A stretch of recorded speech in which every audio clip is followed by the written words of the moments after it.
Kuna mtu mwingine juzi alijitaja na anasema yeye ni kiongozi, Rigathi Gachagua. Alienda kuongelesha Wamasai pale Narok.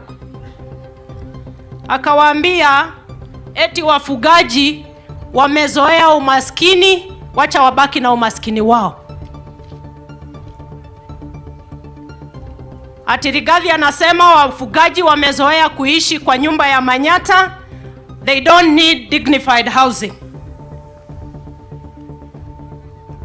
Tunataka kuambia hawa viongozi ambao wanadharau Wakenya wengine na kuendesha maneno ya ukabila, they have no space in a new democratic Kenya.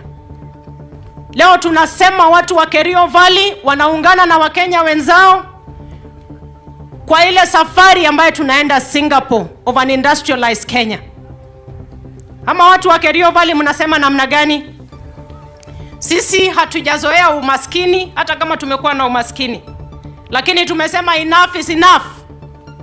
Sasa tumepata amani. Sasa wananchi wafugaji wanashikana mikono pamoja, na tumeona viongozi wa jamii zote wameketi hapa. Tunatembea na Wakenya wengine katika maendeleo.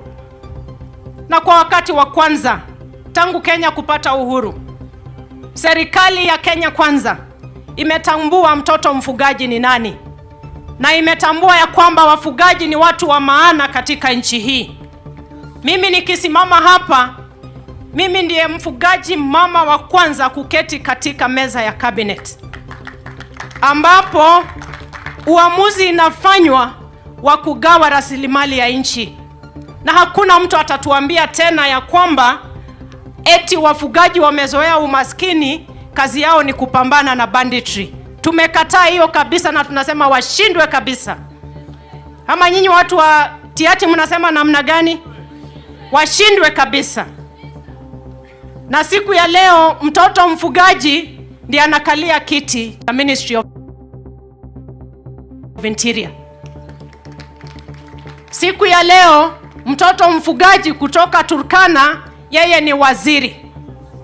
Siku ya leo mtoto mfugaji yeye ndio rais wa Jamhuri ya Kenya.